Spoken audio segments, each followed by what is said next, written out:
ముఖ్యంగా కాంగ్రెస్ హయాంలో చెరువులను పేల్చివేత, చెక్ డ్యాంల పేల్చివేత నిత్యకృత్యం అయిపోయింది. గతంలో హుసేన్ మియా వాగు మీద ఒక చెక్ డ్యాంను పేల్చడానికి ప్రయత్నం చేశారు.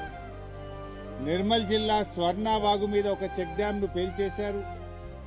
ఈరోజు మానేరు నది మీద ఆనాటి బీఆర్ఎస్ హయాంలో ఈ ప్రాంత రైతుల కోరిక మేరకు 24 కోట్లతో కట్టిన చెక్ డ్యాంను రాత్రికి రాత్రే ఇసుక మాఫియా పేల్చివేశారు. ఇది నేను చెప్తున్న మాట కాదు.